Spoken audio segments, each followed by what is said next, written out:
Je dirais que le numérique, ces dernières années, il a bien évolué, peut-être un peu trop parfois. Je pense que c'est dommage d'utiliser les réseaux sociaux d'une façon plutôt négative au lieu de justement essayer de faire évoluer les choses avec. Sur X, maintenant, c'est plus Twitter, mais bon. Mais quand on voit toutes les âneries qu'il dit, Elon Musk, que ce soit Elon Musk, Donald Trump, et les gens y croient en fait, ils croient à des discours comme ça, et ça c'est très grave pour l'humanité tout entière. Hein.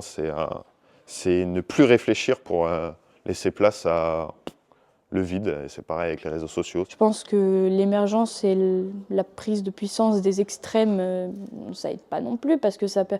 En plus, quand les gens qui ont ce genre de pensée sont soutenus par d'autres gens. Aujourd'hui, les gens, ils votent, ils se rendent pas compte de quoi, pour qui ils votent. C'est pareil avec l'extrême droite, ils se rendent pas compte les idées qu'il y a derrière, ils se rendent pas compte d'où ça vient, et ça c'est grave.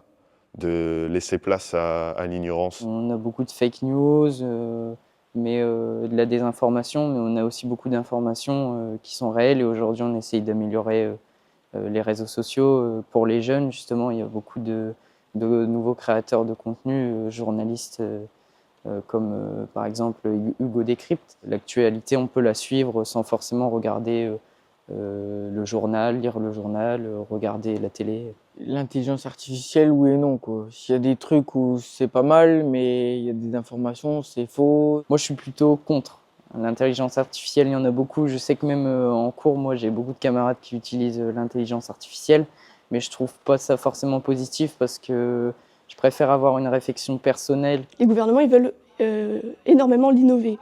Sauf que, selon moi, c'est pas forcément dans l'innovation qu'il faut d'abord agir, c'est surtout dans la régulation de cette IA. Parce que, par exemple, quand on prend l'exemple de ChatGPT qui prend des litres d'eau à chaque fois qu'il répond à une question, il faut d'abord, je pense, penser à une régulation qui permettrait de innover, mais dans une façon durable, en fait. Une vraie intelligence artificielle bien développée, réservée aux professionnels, pour les scientifiques, pour la médecine, etc.